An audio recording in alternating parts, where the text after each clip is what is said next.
There we go.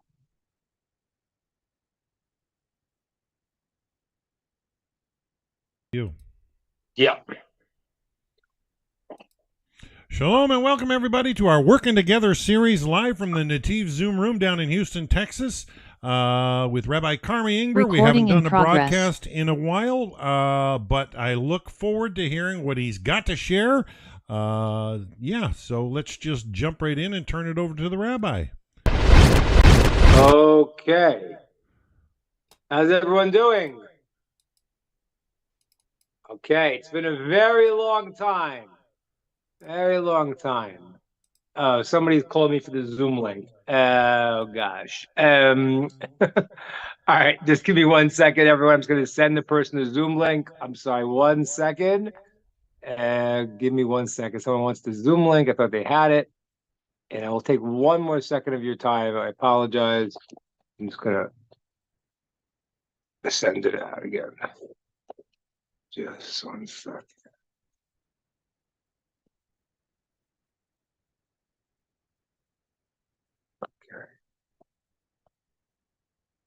Okay. Oh my gosh. Sorry. I apologize. There's a little bit messy. 1 more second. Okay. We made it. We are here. Naomi, you're here too. Everyone's here. You know what Hillel said? Hillel said, if I am here, everyone is here. Now, he was not an egotist at all, but he understood that everyone's got something to do. And if you are there, there is a godly aspect that has to be brought into the world from us. We have to do. We can't just sit around and say we can't do anything. So I didn't know where to start. It's been so long. I think I'm going to start more to hear where you guys are at, what you're thinking. For those of you in Texas, the Texas finally has come together. We're going to be, David is going to be on lead guitar.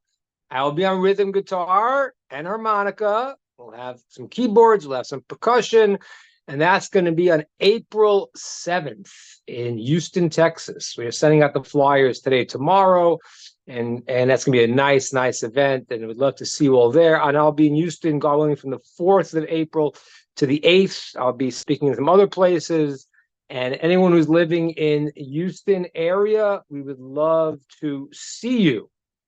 It's a very, very important thing. Especially, we're talking about, in this channel, we have everyone. We have Noachites. We have people who are Jewish, people who are converted and converting, people who are not. People are people. Baruch Hashem, we have people.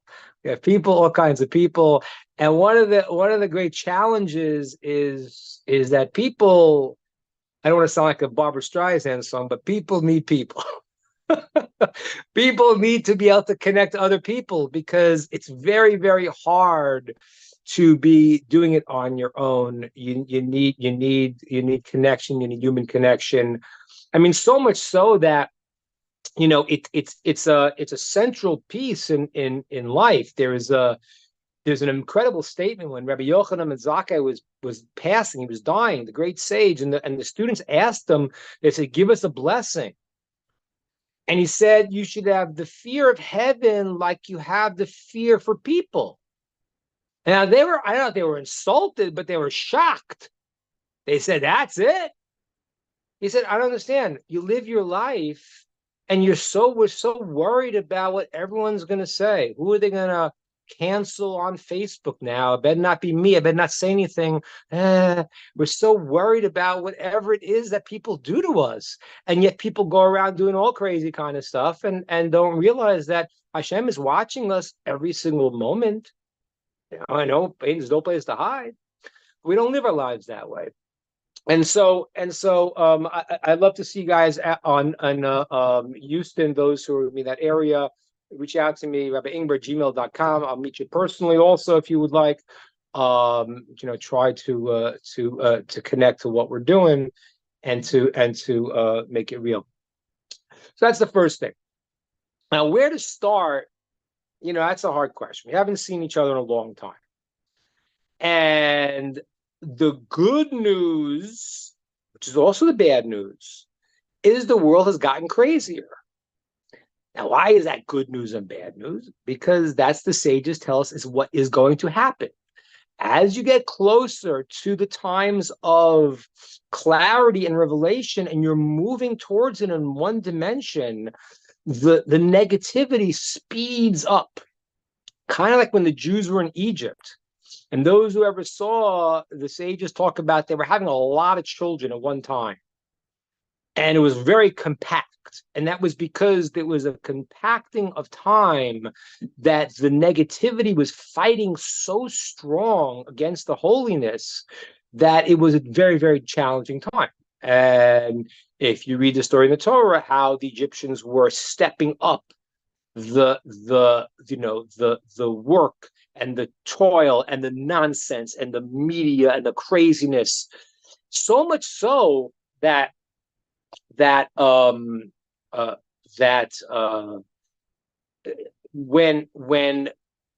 the Jews, when Moshe came to Pharaoh and said to let the Jews go, his response is amazing. His response is you could learn everything about the mind control that the society is trying to do on everyone right now by looking at Pharaoh, because it was the same mind control.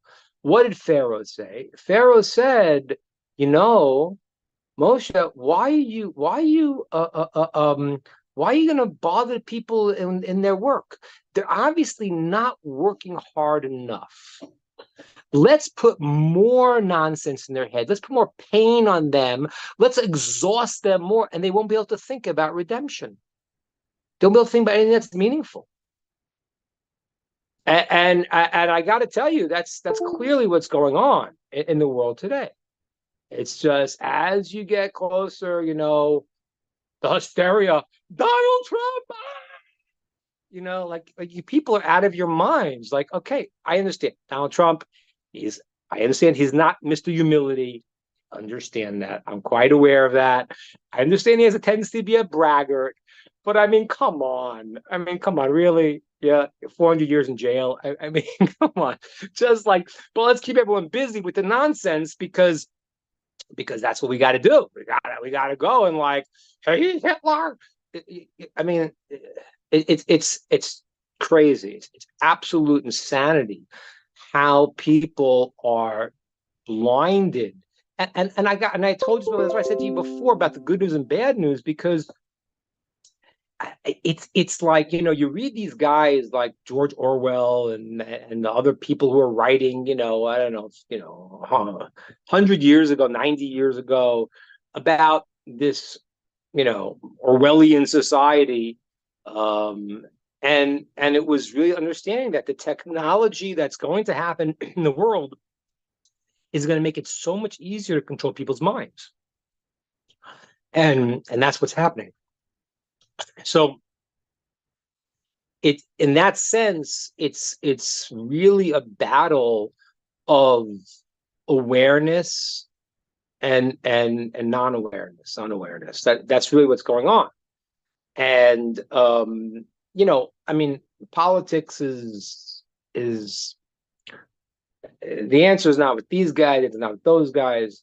You have to understand what we're being lied to about, and really see the world. And so that's what the bad news is that the world is getting absolutely crazier. Just the good news is that sometimes people are hearing it, and that really is what happens. It's a fascinating thing. I always tell people, and some people always like to be with the majority. The majority. I can say one thing about every great discovery that happened in history. I can say one thing that you should know. And this will help you to understand the blessing that Rabbi Yochanan ben Zakkai gave his students. The fear of God, you have to have that. You have fear of people. So one thing I could tell you for sure, that every great invention that happened, before it happened, everybody was wrong. Isn't that crazy? So, like, if you're reading, listening to CNN and you're reading this, everyone's wrong.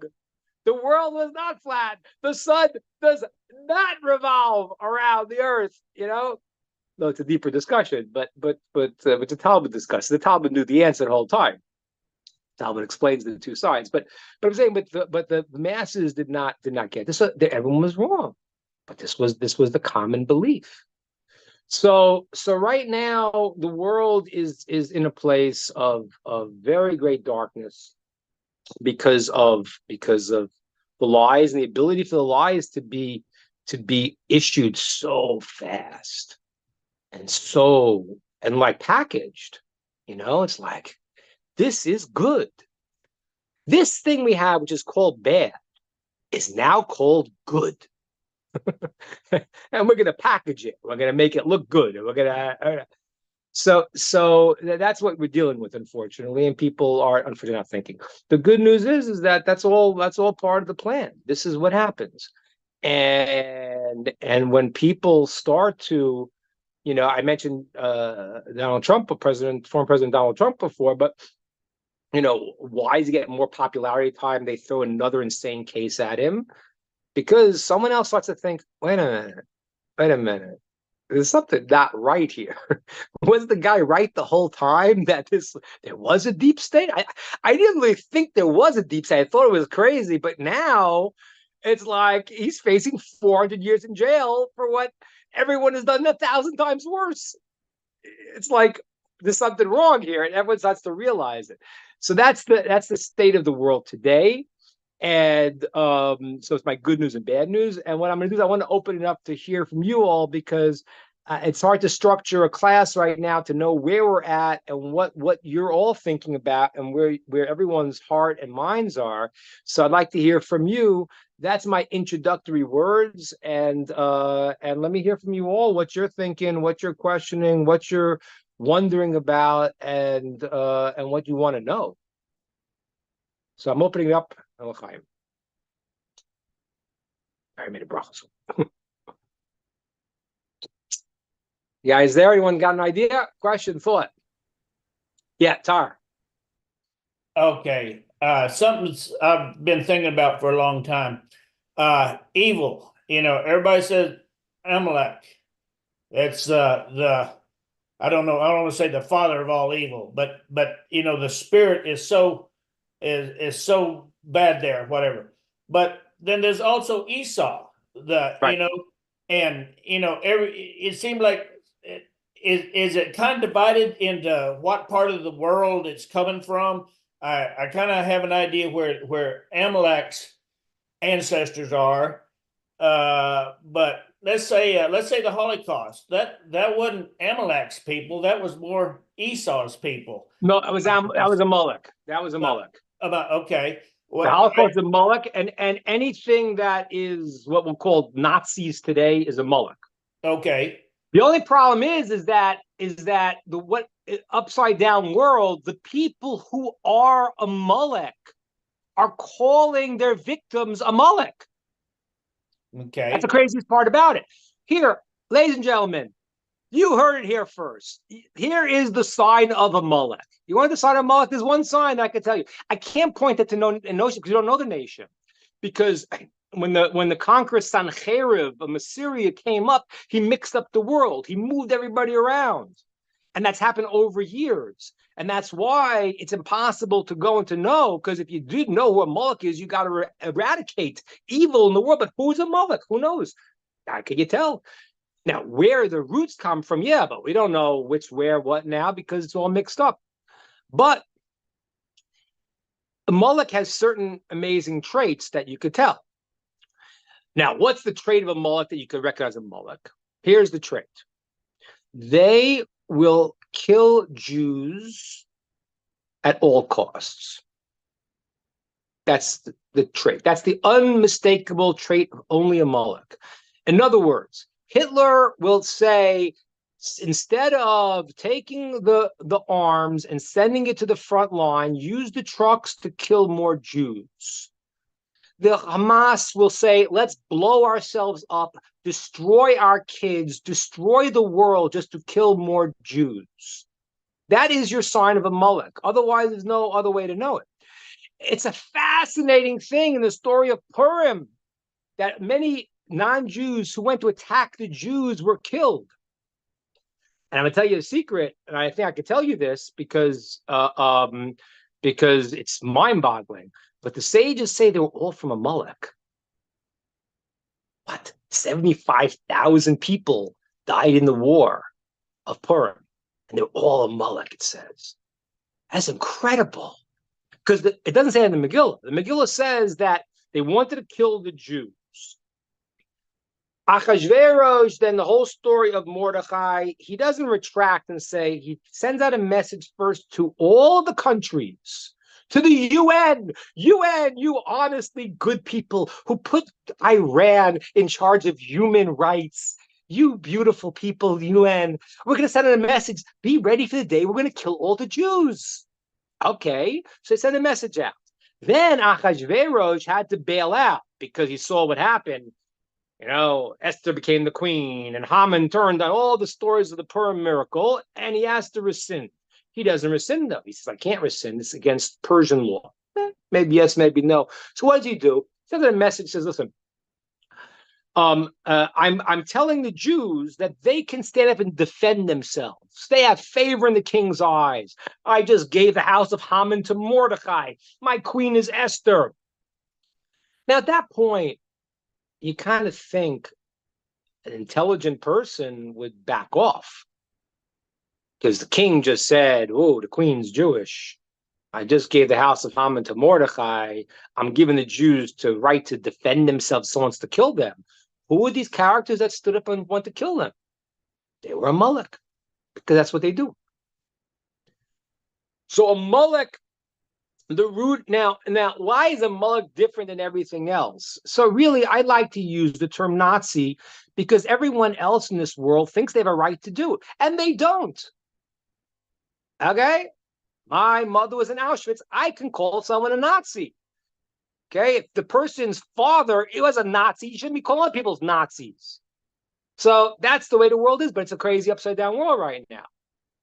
So what happens is that Amalek is that we'll call it Nazi, and that's what the people in the false narrative of the world are trying to do. They're trying to say good is bad and bad is good.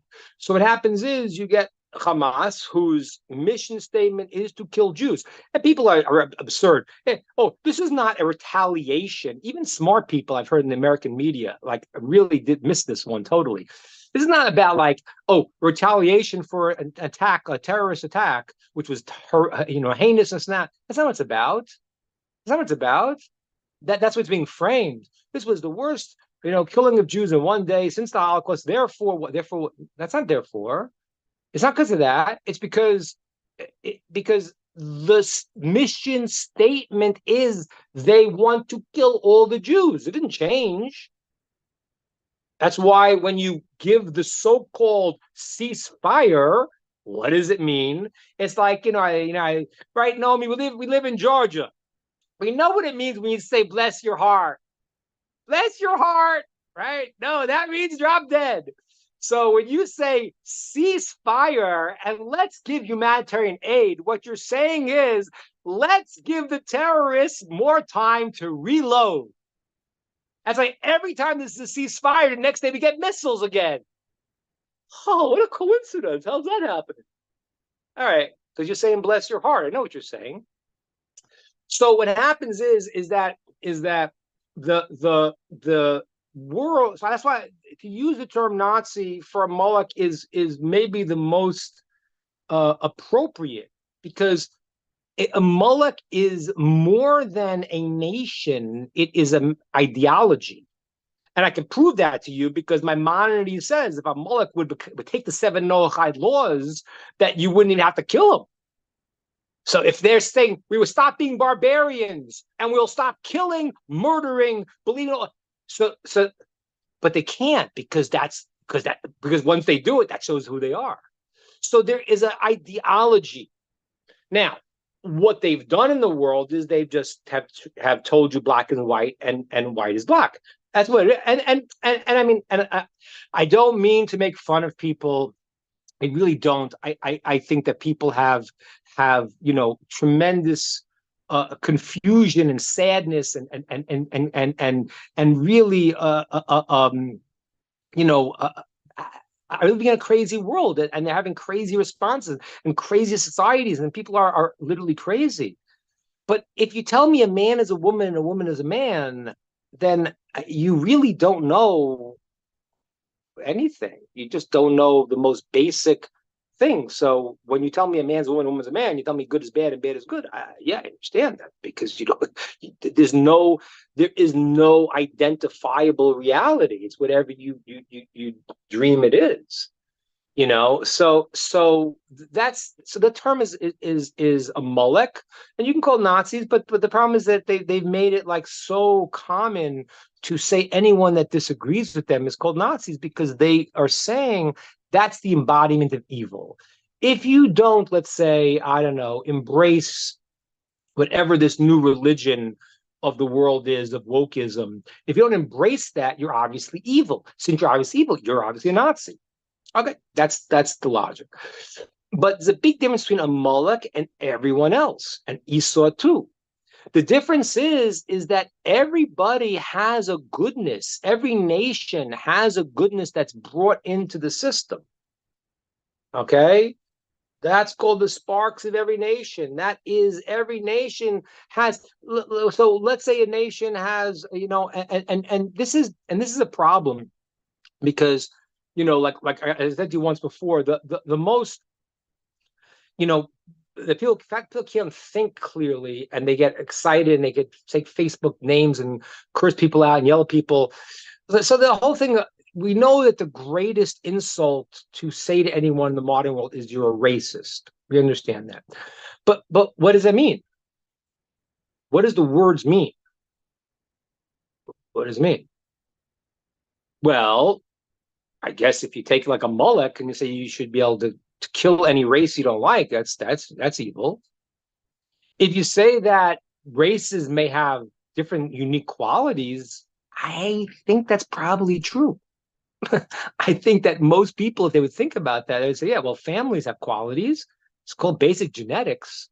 So why wouldn't I think they have qualities? Every nation, there are 70 nations, has beautiful qualities, different qualities that can be brought into the system. But a Molech just clings to destruction, removing evil. That's the ideology. And again, we can't know who they are, because it's not even the question. You're not going to go check someone's genealogy. You're going to say to them, listen, are you an Amalekite? Are you a Nazi? Do you believe you got to kill Jews, kill goodness at all costs? Yes, I do. Okay, now they don't say it so simply today. Hamas says it so simply that they say it straight out. The Western media, they redefine it. No. Oh, this is really a overreaction. Whoa, okay, we killed 1,700 people, and we're planning to kill and destroy the whole people, but listen, you Israeli guys trying to pinprick and trying to find the terrorists amongst the people that voted for the terrorists and support the terrorists and believe in the same terrorist ideology. I don't know. I'm going to ask a question, Tar. It is a tough question, because you can't say anything online. But if a guy, let's take the word Hamas, which we said their goal is to kill and destroy all the Jews. That's what it says. And let's now use the word Nazi, or let's say as Caroline Glick, who's a very good commentary in understanding politics, she calls it Islamo-Nazis. So it's a Nazi belief, but it's under a guise of a certain Islamically related concept. Okay, that's what that is. It's a belief, which is not, Hamas have it, Iran has it. I don't think, I think a lot of other Muslims don't have it. That was what the brilliance of what Trump did. which they shoved down in the garbage with the Abraham Accords, find commonality and find some place that, the people are going to say, hey, why am I focusing on this thing? And people realize it. But let's call it Islamo-Nazis, because Hamas does fit the category of we want to kill every Jew. That's what they say. This is their view. What other rationalizations, the baloney stories of occupation, which is absurd for so many reasons, not to get back into that. But whatever that is. Okay. Come answer a hard question, Tar. What happens now? What would you call the people that elect and support the actual terrorists of this Nazi regime? Are they called Nazis too? I'm going to call them ignorant. I don't know. I'm not saying no. I'm asking you a different question. I'm asking, America's at war with Germany. Yeah. And now you have Hitler being put into power, being supported, being listened to by the people. Who are you supposed to fight? Supposed to fight the guy who's shooting the gun and not the one who's giving him the bullets?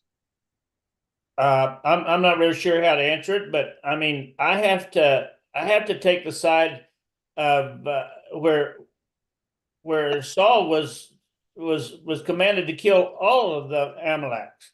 Yeah, and so that doesn't make Saul evil.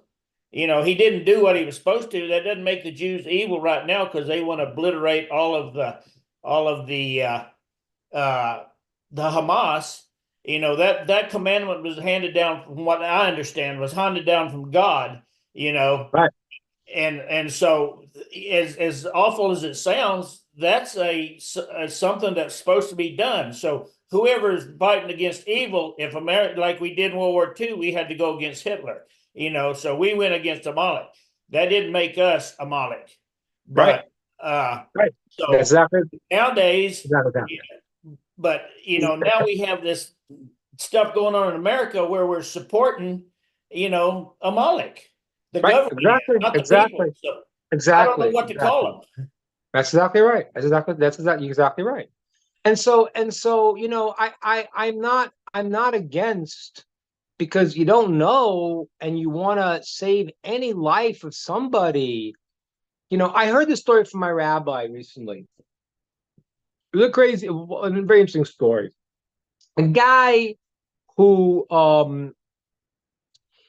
he was living in America, I guess late 40s, I guess it was, and he wanted, or maybe early 50s, he wanted to go back to Germany to interview people who were Germans living there. Like, they weren't necessarily Nazis, because you got a problem when you are in a society and you are a minority that disagrees with the majority. You're still a minority. So he went to just interview people, and who were part of it. And I don't know how many people he found like this, but he found one guy who told the following story. He said it was Kristallnacht. Kristallnacht is the night that they started the whole unfolding of the Holocaust, when they just broke all the glass to every Jewish store in Germany. Okay. So it was Kristallnacht. And this guy who was being interviewed was a kid. He was 8 years old on Kristallnacht. And they saw they were breaking the houses of the Jews, and they were destroying their stuff and destroying their property. And all the kids are running out to be part of this. They all want to be part of this very exciting release of energy and hatred. This kid, his mother locked the door.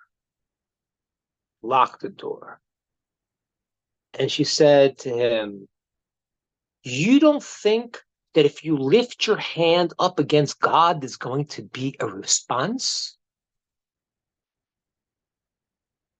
You don't think what's going to happen? You lift your hand up to fight against Almighty's people. This is not, you don't think it's going to come back on your head? She wouldn't let the kid out. So, I'm certainly not the one to say that there's going to be nobody there who wants to get out. You listen to the Hamas son, the son of the Hamas leader.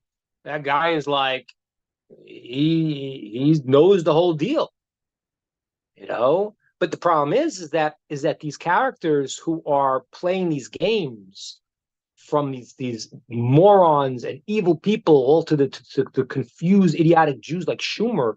So what happens is that they're dealing with this thing differently.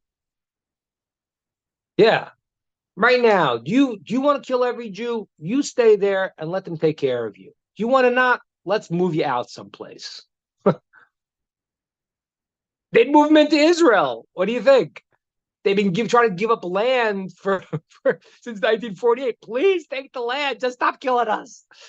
So what do you think? So so you're right. You're right, Tara. There's probably some people. I imagine there are some. What's the percentage? Well, if you look at the videos from the October 7th massacre, the videos are not too many people, because the people are out in droves screaming. They have already trained the Nazi youth. The Hitler youth of the Islamo Nazis has already been trained. So are there some thinking people? Yeah. But how did this guy, the son of the Hamas guy, how did he understand? He didn't see through it for years. He was in prison, and the Hamas people thought he was ratting them out, and they started torturing him. And he said, these people are crazy. That's the only way he started to see. He was originally in jail, and he was trying to be a double agent to kill the Jews. And then a certain day, he said, wait a minute, I'm brainwashed. So you're right, ignorant, brainwashed, it's all there. But the reality is that, and so therefore, I don't mind, trying to be careful, because we don't know. But we do know that they voted as a majority, and they presently support this Islamo-Nazi thing. How in the world are the Jewish people letting their soldiers die by going under the thing and around and to try to pinpoint one terrorist when there are a million terrorists right in front of your nose? It's the craziest thing in the world. And I ask you a question, Tar. And I ask you all a question. Why didn't Saul do what God commanded? And when you understand that, you're going to understand the whole politics right now. I mean, obviously in a much deeper way, because Saul was a great tzaddik. These people are ignorant, but the Israeli army is ignorant. I mean, but they're trying to fit into the. Let me explain what's happening here. We have to follow Jewish law of war. Okay, and what they're trying to do is they're trying to follow this Christian rule of war of turn the other cheek that no one has ever done in any Christian society ever. I mean, they've killed thousands and thousands, and let's just keep keep getting more Ukrainians killed, until they got to the same deal they would have come to 4 years ago. I told you this when it first started. You thought I was crazy, but what's going to happen in Ukraine? That's what's going to happen in Ukraine. They just killed off, 400,000 Ukrainians, and they're going to come to the same deal they could have with the peace. So people have these war things. It's what they want to do. Okay, great. So now, what the society makes these rules of war, the Geneva Convention, because they like war. It's a sport. It's part of the thing. They have rules of war. And the Israeli army has to stop going by the non-Jewish rules of war. That's what they have to do. If they were a religious government, then they could, but they don't. But that's what they're doing. They're trying to be the most, and they are. They are by far the most moral army according to the rules of war. I happen to think those are idiotic. Yeah, those are idiotic rules of war, because these guys don't want to kill you. And we dropped the bomb on Dresden because we understood that this evil is going to swallow the world. That's why I dropped the bomb on Dresden. They didn't like like Pearl Harbor too much either. So they decided to end the war because they saw, this looks like evil. What do you think is different? What do you think of it? Oh, it's the Jews. Okay. Yeah. So anyway, thank God runs the world. I'm not, it's not like, I need the Jewish secular view of never again. Never again, is a slogan people say. God runs the world, and we go through what we go through until the redemption happens. And one of the best things I told you, I mean, I'm not in Israel now, I'm in the States now, but the best thing I told you in Israel, I think that even the brainwashed Jews have started to realize, which is the most important thing to happen. Got it? So let me answer the question, guys. So why didn't Saul, Shaul, why didn't he do what God commanded him and kill Amalek? Give me any answer. Shaul was the most righteous person. He was a guy, he was a person that never sinned. He was a head and shoulder above everyone else. He was a tribe of Binyamin who never sinned. He didn't bow when Jacob bowed down to Esau. Binyamin wasn't born yet. He was a perfect tzaddik. Shaul was head and shoulders above everyone else. He was like a one-day-old baby for sin. He was the greatest of the great. Okay, he had a problem with David. We know the story, but Shaul was the greatest of the great. Why did he kill Amalek? This is before things went sour. Why didn't he do it? What do you think? Very important question. Thanks, Tar. What do you guys think? I have no idea. I'm sorry. That's a fair answer. I appreciate the answer. I would just Naomi, you got an idea? Why do you think? it was Why do you think Shaul, when Shaul was told to kill Amalek, he left over the king Agag, and he left over the sheep, and from that came out Agag. That night they snuck in a handmaiden to Agag. He had relations with her, and a child was born, and eventually that becomes Haman, and the Amalekite reality continues to this day, and they're still in the world. Shaul was supposed to finish the job of removing evil. That's what he had to do. He was the first king of Israel. His job was to kill and destroy evil. If it was a guy who was a Nazi and wanted to kill, and when he was offered the idea of stopping a barbarian and a murderer, he refused. He held on to the Amaleki mantra. And Shaul was then commanded to get rid of evil. And he left over. And because he left over something, it ended up becoming Haman and all the stuff you see today, all the Amalekites today, which include the Islamo-Nazis. Why did Shaul not do it?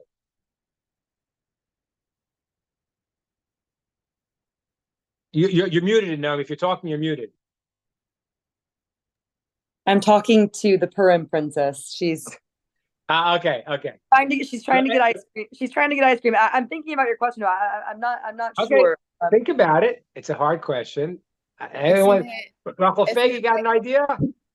Yeah, like that sense where you see the videos flash across your YouTube screen of little kids from Palestine, and they're trying to tug at your heartstrings, and they're trying to make it seem like, what's happening there is just, they're the victims. And so I wonder if it was Saul having some sort of compassion in his own mind, like, this is the right thing to do. This is just like, and instead of doing having compassion on the murderer instead. Very, very good, which is what the Talmud says. In the end, those who are compassionate on murderers, in the end, are murderers to compassionate people. Those who are compassionate to terrorists end up terrorizing the innocent.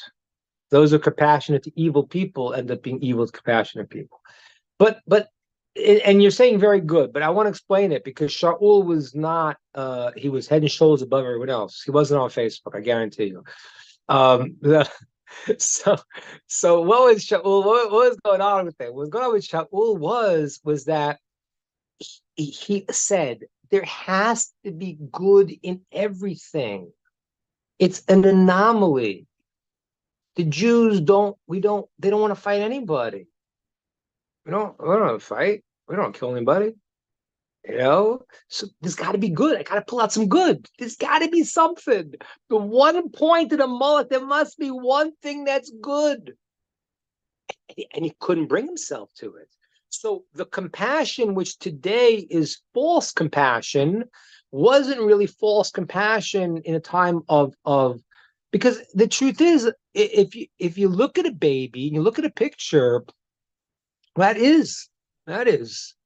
should tear out your heartstrings. I don't know. How do you know? What do you go? Let me ask you a question, and it's a very hard question. My friend David Kaplan asked this question. Let's say he asked in his own unique way. He says, "What happens if it was like 1925, and this little mother pushing her baby, and you ask the mother, what's the kid's name? Just Adolf. And you look inside, you see he's got a little Hitler mustache. Do you kill him or not? What do you do? What do you do? He's a baby." And that's what Tara was saying before. And that's what the hardest thing is like. The hardest thing is that you know, you can't know without God telling you. And you can't. And that's the mistake of all the religions that have come afterwards, who have thought they were doing these crusades for the goodness of what they believed they were told by their God or their prophet to go and to kill people. They were wrong. They made it up. You can never know this. So there's a very simple system today because we don't know, we don't have a commandment. The commandment of killing a Molech goes through different phases. It goes through Purim. Purim is killing a Molech. Every year when Purim happens, you read the Megillah, you think about it, you do the mitzvah of Purim, you're killing a Molech, but in a good way. Now, is there a physical way you physically do that? Well, if you don't know, you can't do it. But if you see the person demonstrating the characteristics of a Molech, then you have to. I know with the baby. Is this guy enter that? So that's why I said before, what you want is you want to minimize it, because people do die in war. War is a terrible thing, especially when they use their babies as human shields, and they believe that they adore death. They choose death over life. You know, that's the money that the American government has been sending them is for the martyrs, meaning murderers, to kill more Jews. What? Do you all know that? I'm sure you know that. Trump stopped it. They started it again. You know, so what happens is that right now what these armies should do, because you can't tell if this baby, you know, he's brainwashed as part. You can't make a clear Moloch statement. What you have to say is you have a entire society that has bought into this, that are accepting a Nazi regime. You need to remove it, and not have your own people killed because you're trying to pinprick. Exactly. You need to do it. You don't go on and kill extra people because you don't know. But it is a war. An existential war, where they said we are trying to destroy you, and the people who are not the ones holding the guns are the ones who elect them and support them, and raise their kids to do the same thing. Mm-hmm. That's a real war. Mm-hmm. So that's the issue. That's why it's the wrong approach. But Shaul's problem was that he emotionally said that there must be something good that I could bring into the system. And I told you, every nation has, and it's one of the biggest mysteries. Maybe if we call in on Purim, when I get to a certain point of drinking, I tell the secret, but I can't tell it now. Only in Purim, after a certain amount of drinks, I'm allowed to tell this. But I can't say it now. But it really is what the secret of Purim is. But what happens is that it's a tremendous difficulty philosophically. Everything has to have good. How can you destroy Moloch? That's what happens to Shaul. What happens today is that there is a hint of that goodness in the Israeli army, a hint of that, why they're doing these flips and circles and stuff to go and to not to harm anyone that they're not 100% sure is somebody who has killed them before. So I still want to give them the benefit of the doubt that there is goodness in their misplaced understanding. The problem is this misplaced understanding, so then it has a cost. And this should not be the cost. This is not the way it should be done. Again, you're under the pressure of a world that makes rules of war and wants you to play by their rules. And their rules is that if America gets hit in Pearl Harbor, we're going to drop a bomb. If they start, overrunning what else, we're going to just flatten them. But if you're a Jew, then that's not nice. We don't want you to do that. So they have their own rules of law that they apply when they want to, not for themselves, of course. So that the Jews are trying to be more, religious than the this is the wrong word. More, I don't know what they think is pseudo morality than the people who sit around and make rules of war because they really support war. Rabbi. Wow, that was pretty heavy, Rabbi. Yeah, but it has me thinking about Abraham. He wanted to save Solomon and Gomorrah. That's right. And exactly I guess right. God let him try it, but he couldn't find it. So God showed us what you do. And then after that, he left it up to man to do it.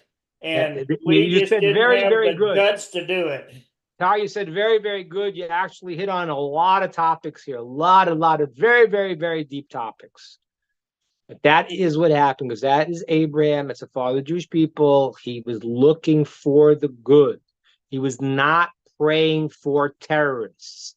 He said, if there are 10 good people, there's something good in them. They haven't sold out. Couldn't see it. It's got to be. He dug. And the truth is, he found something. But that's going to be later. That's called King David. That's a deeper story. Right? But that's the reality. That's the reality. We look for the good, and so that was, and that's the problem here. The problem here is that and it's frustrating. It's frustrating, but you always have to, and it's an important thing for Jews, especially for Jew living in Israel. It's very frustrating because most of the people are getting it already, and that's why Netanyahu is funny, this part of the Erev Rav. Chuck Schumer clearly was a member of the Erev Rav. He clearly was one of the mixed multitudes to leave Egypt. There, I said it, Chuck. You got a problem. I'm sure you're anyway spying on me, so it doesn't really matter to me. But he certainly is one of the people that was part of the Erev Rav. There's no question about it. So for him to go and shoot off his mouth, to understand that Netanyahu is already left. He's already left wing, because most of the people get it. You can't get Netanyahu more centrist than he has, because the lefties even get it, and to entertain the people who are trying. I mean, how could you not get it? The people they murdered, that Hamas murdered, were their biggest supporters. These people were the leftists of Israel. They spent their whole day trying to help. They cheered when they threw the Jews out of Gaza.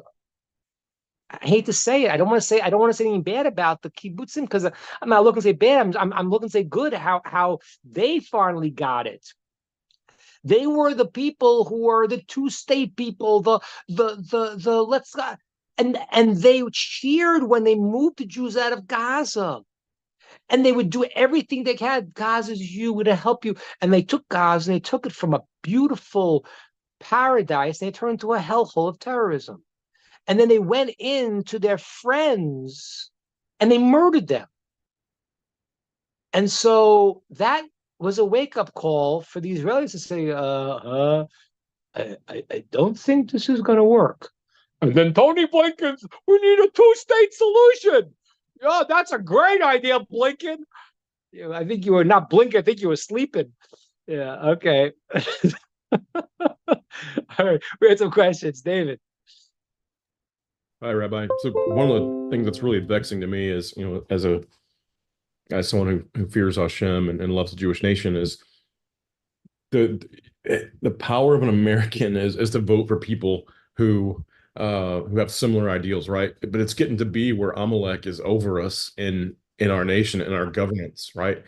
And so there's, I voted a couple weeks ago, did the early voting here in Texas, and it's disheartening because I don't see our government truly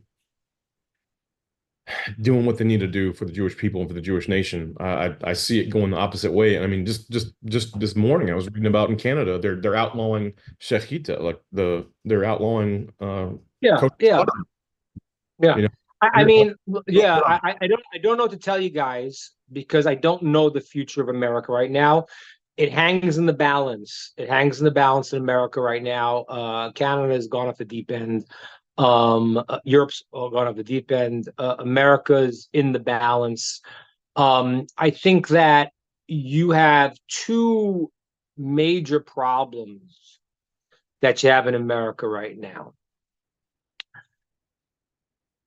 So, because they have basically figured out the mind control for people, the Facebook, the virus, the this, the that, the NHS, like they got people just afraid of everything because, that's how they're doing it. The Russians are coming, and it really is real.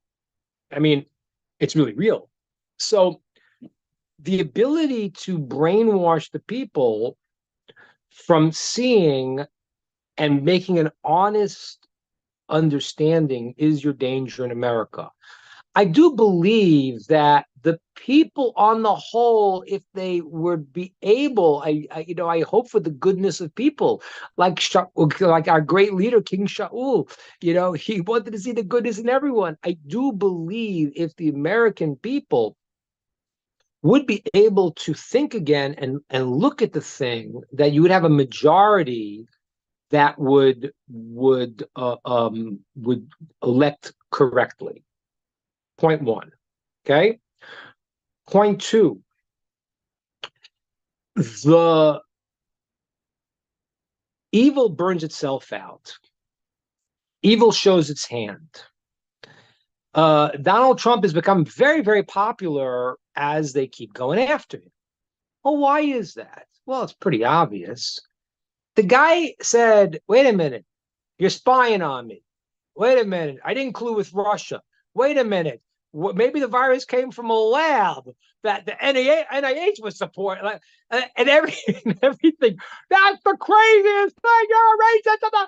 Okay, fine. So now what happens is they start to say, wait a minute, they got this guy for 400 years. He's Hitler. He's the worst guy in the world. And he is done what they've all done, but 1,000,000 times less. So they're playing their hand. It's like people looking and say, wait a minute, something is not right. Something is rotten in Denmark. Wait a minute. I don't understand. So the more that the evil goes and tries to brainwash people, some people are starting to wake up. So, but I don't know, David, and I cannot guarantee you. I know politicians always say, I trust in the intelligence of the American people. I don't know if I could say that. I would like to. I could trust that maybe there's goodness enough in a majority of the American people, I believe. I don't know right now I could trust in their intelligence to actually see what they're being brainwashed with. Well, I think that's you're right. Problem one. I think you're right. Now, I think problem two, it's a bigger problem. And it's very, when I tell you now, problem two, is really something that no one's talking about, but it's the bigger problem than problem one even. Because problem one, as Trump, gets closer, they're going to do more insane things. That's going to keep showing that, wait a minute. Yes, we understand. Trump's a braggart. He's egotistical. You don't like the way he talks. He could be a meanie. He could be spiteful. Okay, wait, we understand. We understand that. That's not the point. That's not the point. That's not the point. Okay, that's not the point. You can't go send someone for 400 years because he calls you a name. All right, that's fine. Okay, so as they start blowing their hand, maybe people will see. But the second problem is even bigger. And the second problem, they already cast this die from day one.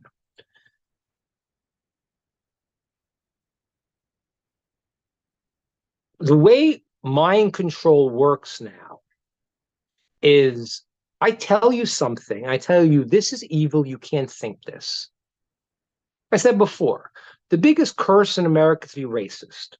What that means, no one wants to talk about. Critical race theory is the most racist thing in the world, but that's okay, So we have these things, and this is what you can't be. You can't be this. You can't say this. So now,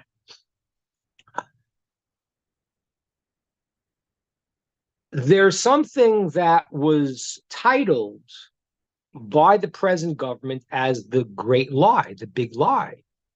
And therefore you must accept it because it's such an obvious lie. That's the big lie. It's the great lie. It's the lie. It's the lie of lies. And we all must admit it's the lie. What's the lie? The lie is that former President Trump said that the election was rigged.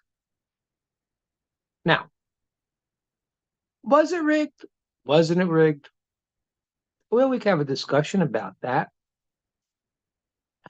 However, to call it the big lie, you've already done the brainwashing system. Because we know one thing for sure, or two things for sure. Was there any cheating? Come on. I know people that cheated. Everyone knows it. Come on. You see the guys dumping the thing. There was some cheating. Nobody said there was no cheating. Bill Barr said the cheating wasn't to that point. Okay, maybe he's right. Maybe he's not right. I don't know. I know that. I know the second thing I told you before. This is amazing. The media have said Trump is Hitler. They've said that a long time. Now,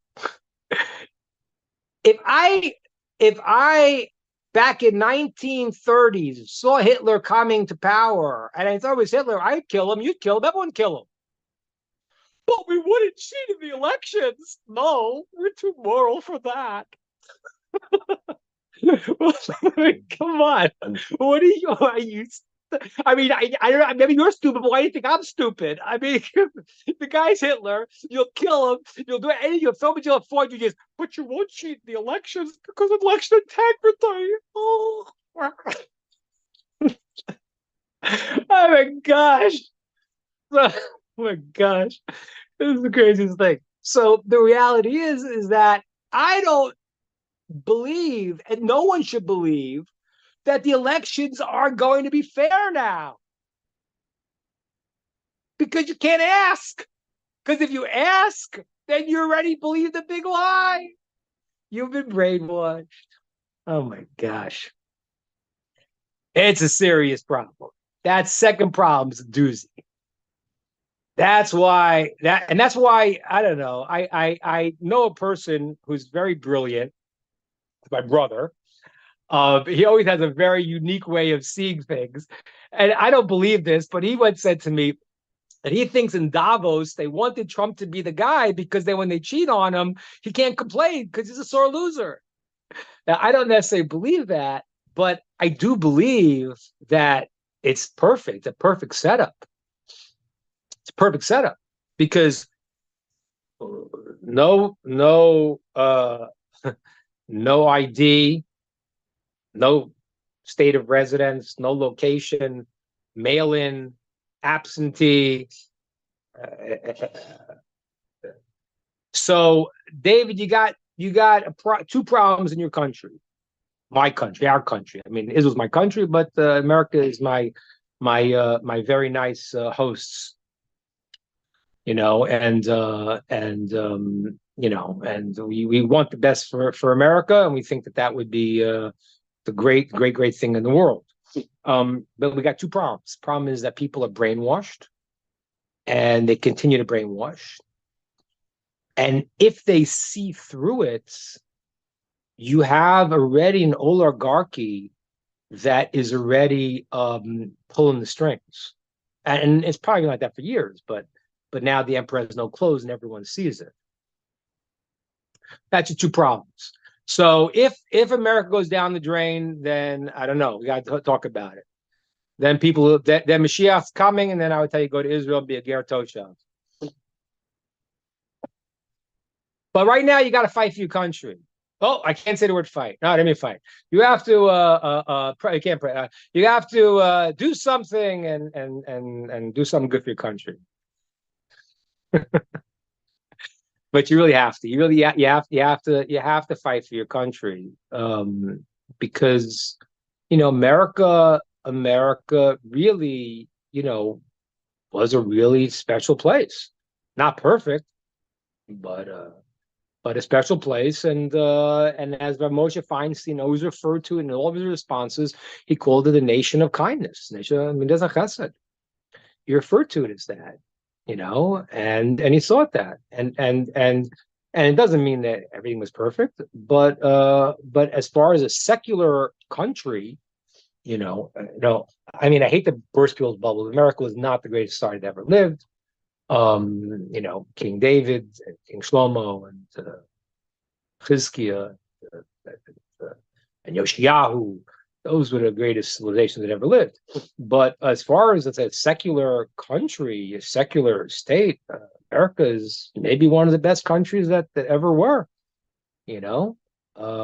So I think that, and I think that as for people, especially if someone's not Jewish, yeah, America is was a melting pot, and I think that it's hosted the Jews there, and it's very good and it's very beautiful. I think all Jews will go back to Israel at some point, and I think I know when that will be. I don't know. It's 5 years or 100 years. I don't know, but I think that that the nations of the world and the 70 nations of the world need to go and to do their part. And doing their part means to support the concepts that are in line with truth.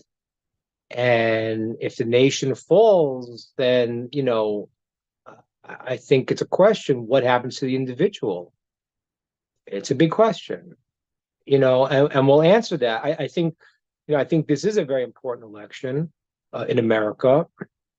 It's a very important election because that's what it is. Elections are supposed to be that. It's supposed to be a referendum of the people, and but unfortunately, democracy is not a panacea. Hamas were democratically elected. So the naive vision of let's make Iraq a democracy and this and that, that's not what they necessarily needed. They needed a benevolent dictator. There's never been a democracy in the Arab world. I'm not saying it can't be, but a benevolent dictator has worked well for many Arab countries throughout the years.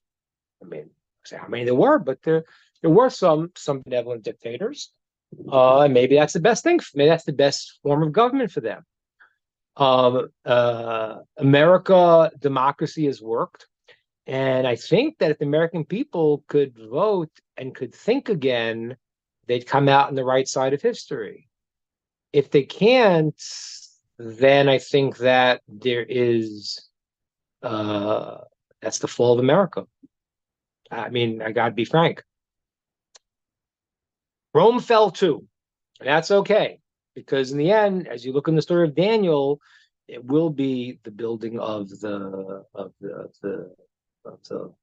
line of David and the land of Israel. But it doesn't mean that America has to necessarily fall. It could take the right side of history and be part of that. And there will be those who are against it. But I think it's really important for you to try to hold on to your country as long as you can. And if you can't, and if it turns into another Germany or Canada in terms of Shrita, or France in terms of kicking out the Jews, or Hamas or Iran, or whatever it is, then you'll have to reconsider. I don't know. Sorry to have to bring that tough news to because a nice place, but you can't. It's going down the drain really badly. But remember, it's going to be good. It's going to be good. I guarantee that. It's going to be good. And if you are, it says it in the Medrash, Hashem says, doesn't matter if you're male, female, Jewish, not Jewish, whatever you are, if you choose to do the right thing, you will be rewarded. You will be okay. So don't worry about the fight for the majority, but be the righteous minority, and Hashem will deal justly, obviously, with all his creations, and you'll be fine. But you right now you need to try to help your country. All right. Any other questions, ideas? I think Tar, and you have guys over there have an idea? I was just going to ask where you thought Teferet comes into this whole play, the emphasis on being Israel and not Abraham or not Isaac and not Jacob, but Teferet as the approach to everything. Well, it's because all extremes, even good extremes, have the possibility of turning sour. So if you are a person of kindness like Abraham, and Yishmael took the trait of kindness, he did take the trait of kindness from his father, but he didn't use it so correctly. And same thing by the other side. If you take the quality of control and restraint and use to restrain others, then you've taken it to be bad. But if you are balanced and you function by truth, then what happens is that you don't go to extremes. That's the meaning. I tried to speak, because you were asking me certain Kabbalistic ideas. I tried to speak clear, not vague, but not too in detail. So I hope I answered your question.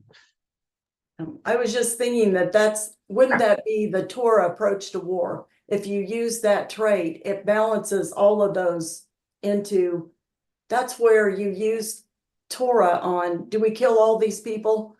Right. Or not? That's right. Okay. That's exactly why it's a Torah question. Yeah. That's why, and that's why I have a problem with the Israeli army. No offense, but I wouldn't want to be making that decision. I'd go to the head rabbi and say, hey, what should I do? because once you're using your own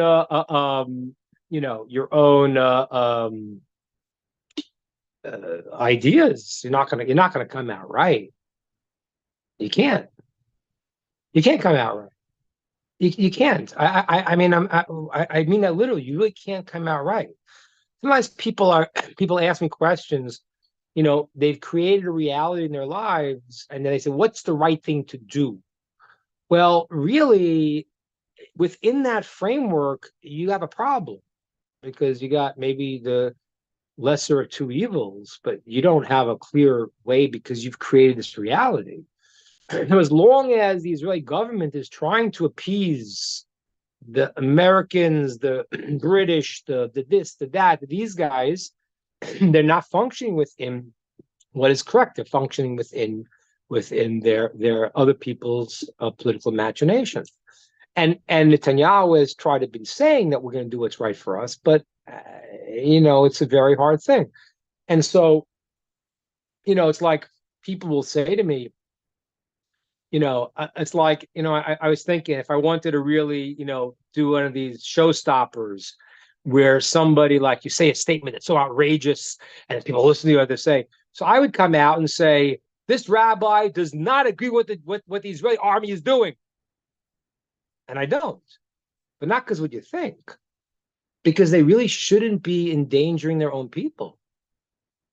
To whatever degree they can go and avoid, casualties, do it. But I don't think that every time they come back and say Israeli soldiers died, it's only because they're doing this.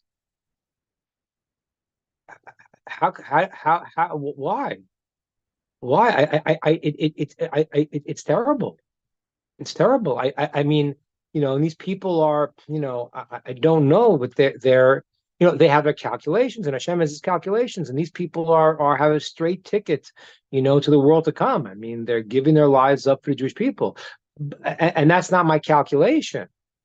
But as if I was the prime minister, I wouldn't be making those calculations. And you have to look at it.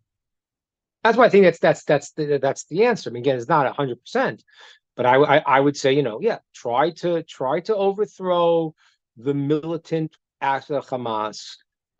You'll have to see about re-educating the people, if that's at all possible, because they've been trained right now to become terrorists. So, and so don't. I'm not saying you should drop a bomb like Dresden. I'm not saying you shouldn't. I'm not on that level to make that decision. But I think that the idea of not viewing it as this is Nazi Germany and doing that, to view it in that way, maybe, but to get your own people killed because you want to be so dancing through hula hoops that they keep throwing at you of things that no army has ever done in the world and will never do. We didn't do this in Iraq. We didn't do it in Iran. We didn't do it any place. No one's done this. No sane army would ever do this. So stop trying to appease them with their old rules they don't keep. Whoa, well, that was a lot. All right, let's take one more. We'll take a little upbeat one, out of war and something else. What do we got? Last question. Dan, you got something over there?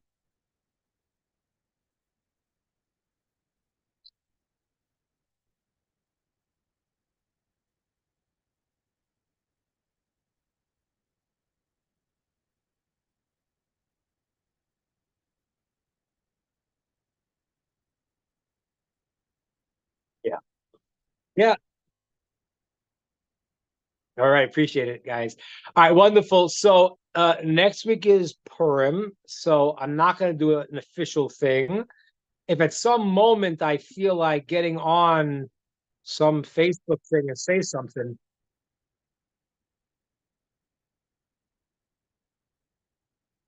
Wow. All right, we'll have to figure out how to take the next step. We'll talk, Dan. Maybe I can figure out how to take the next step. So I'm not planning on speaking next week.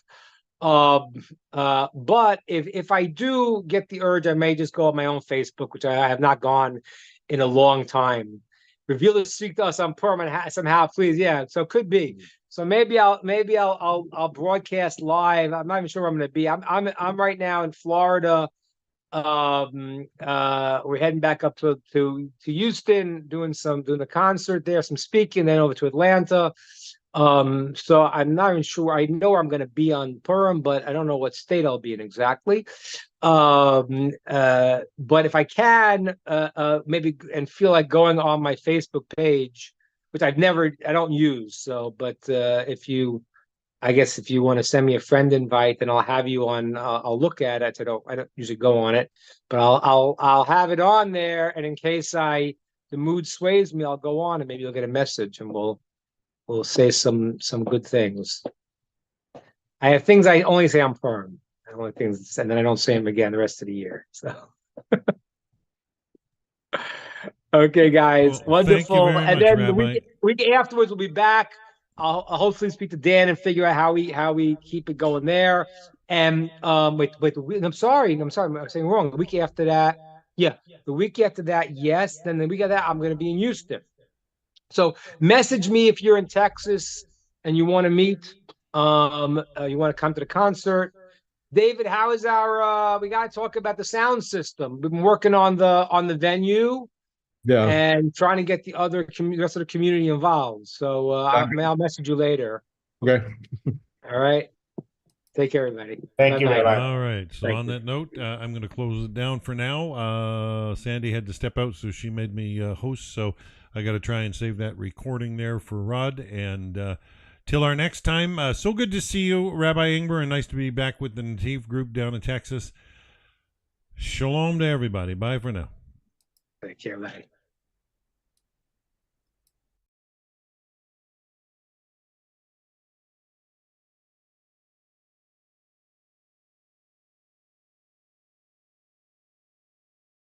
Recording stopped.